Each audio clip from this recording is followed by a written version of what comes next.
If you are watching, lalo na sa mga senior citizen, mga barangay official, please do share this broadcast para na sa ganoon ma-update kayo sa nangyayari sa lungsod ng Maynila for the past few days, no? Patungkol sa pag-distribute ng ating milk supplementation sa ating mga minamahal kong lolo't lola, mga senior citizen, nanay at tatay, I love you.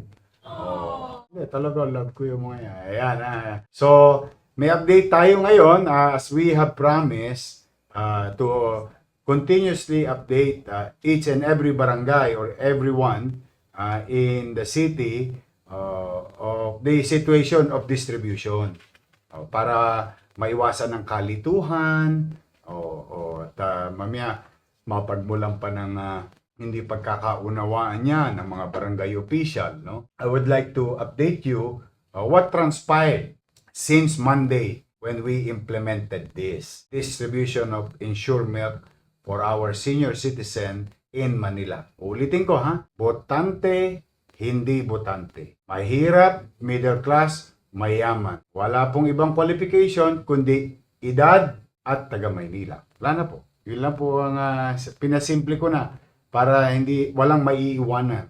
No? At EJ, tingnan mo mamaya kung may katanungan ng ating mga manonood.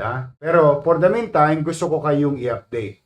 Maraming salamat. Bigyan natin ng graduation song itong ating 472 barangay.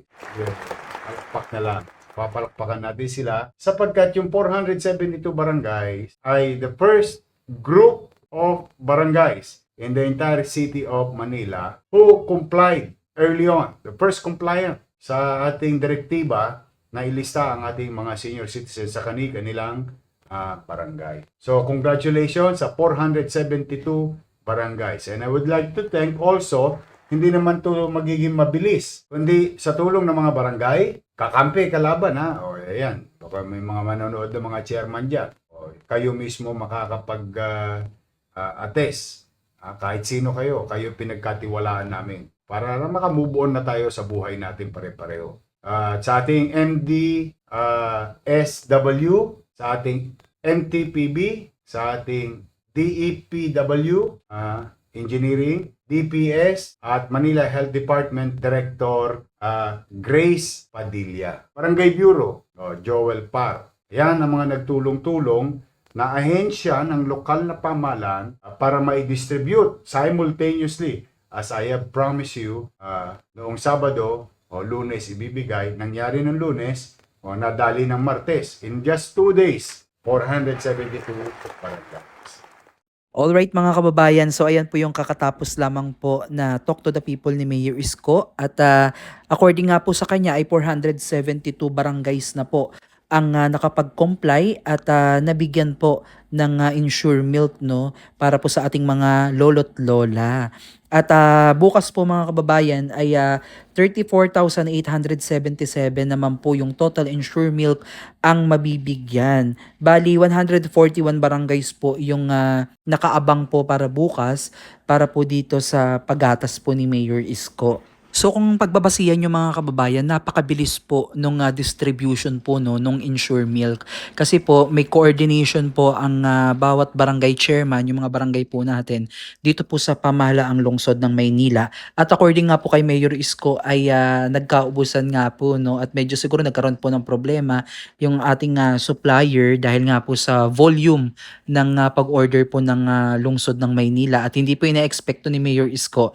Pero gayon pa man mga kababayan, lahat po talaga ng senior citizen ay mabibigyan po So ayun mga kababayan, napakalaking tulong po talaga ng insure milk ni Mayor Isko at yan po yung pinaka namimiss ng ating mga lolo't lola lalo na nung panahon na nawala po si Yorme at nagkaroon po ulit tayo ng pagkakataon na makapag-kalye survey Isa po sa mga hinaing o namimiss ng ating mga senior citizen sa lungsod ng Maynila ay itong insure milk at yung pakik niya every birthday ng ating mga lolo't lola. Pati nga din yung pension nila, yung financial assistant nila from City of Manila. So yan po yung mga namimiss ng ating mga lolo't lola. At ngayon nga mga kababayan ay muling ibinalik ni Mayor Isko itong Ensure Milk, no, para sa ating mga senior citizen dito sa ating lungsod, at ito po ay may malaking contribution po para po sa kalusugan ng ating mga lolo't lola. Kahit sabihin pa natin mga kababayan na napakarami po ng senior citizen dito po sa lungsod ng Maynila, kahit po kayo ay mahirap, mayaman o middle class, botante o hindi botante, kalaban o kakampi sa politika, ay kayo po ay makakatikim ng Ensure Milk, no? At yan po yung ina-assure ni Mayor Isko, at masaya po siya, no, dito po sa ilang mga larawan na nakita niya na nakangiti po yung ating mga lolo't lola dahil po dito sa simpleng bagay na naibigay po ng pamahalaang lungsod para sa kanila, no. At least kahit papaano, ito yung mahalaga kasi mga kababayan, yung nararamdaman ng bawat isa sa atin, lalo na yung mga lolo't lola natin, na nabavalue po sila ng pamahalaang lungsod. Hindi porke wala na silang dulot sa lungsod dahil sila nga ay senior citizen na, hindi na sila capable pa makapagtrabaho. Although yung iba ay nai-encourage pa, no, na makapag-apply sa ilang mga fast food chain kagaya po ng Popeyes, dyan po located sa SM, na pwede pong magtrabaho yung mga senior citizen as long as kaya po nilang dalhin at kayang-kaya po nilang makipagsabayan pang makapagtrabaho. Sa kabilang banda naman mga kababayan, may mga senior citizen talaga na yung iba dyan ay bedridden na, yung iba ay ginupo na talaga ng sakit, at talagang tambak na po yung kanilang maintenance na iniinom, na siya naman pong nagpapahirap talaga sa kanilang kalagayan sa buhay. Lalo na yung iba nating mga senior citizen na wala namang ipon at hindi nakapaghanda para sa kanilang retirement year. At sila po ay kargo ngayon ng kanilang mga anak, mga apo. So, mahirap po talaga mga kababayan, no. Kaya sa tulong po ni Mayor Isko at ng pamahalaang lungsod ng Maynila, ay kahit papaano, no, nabibigyan sila ng konting biyaya, no. Kesa naman wala, no, mga kababayan. So makikita naman natin na mahal talaga siya ni Mayor Isko itong ating mga lolo't lola natin, no. At hindi po talaga niya kailanman winaglit sa kanyang isipan. Magmula nung unang termino niya bilang isang alkalde ng lungsod ng Maynila, ay hindi siya nagbago, no.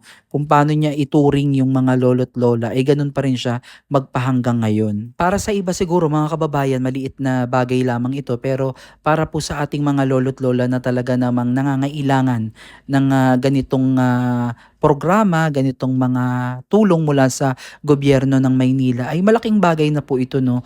Dahil kahit papaano po ay nalingon po sila ng pamahalang lungsod at ng ating alkalde na si Mayor Isko, upang kahit papaano, no, mabigyan man lang ng sustansya yung kanilang mga kinakain at mga iniinom. Kahit papaano, no, mga kababayan, ako bilang isang anak o bilang isang apo, masaya ako na nakakatanggap yung aking lolo't lola ng ganitong biyaya mula sa gobyerno ng Maynila.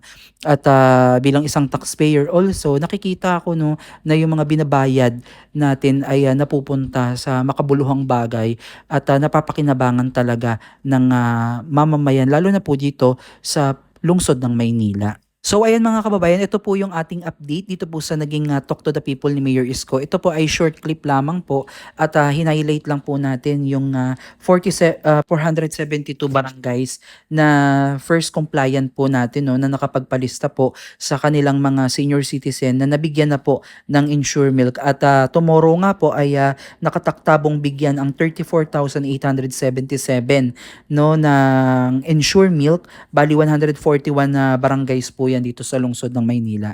So kung gusto nyo pang panoorin at makita po yung kompletong datos ng live ni Mayor Isko, kung ano na po yung mga barangay at ilan na po ang mga senior citizen ang nabigyan, ay bisitahin nyo po ang kanyang Facebook page, ang Isko Moreno Domagoso. So muli maraming salamat po mga kababayan, at comment down below kung nagustuhan nyo itong ating reaction video dito po sa nakakatuwa at nakaka-proud na ginawa ni Mayor Isko sa ating lungsod. Muli maraming salamat po, at God bless po sa inyong lahat.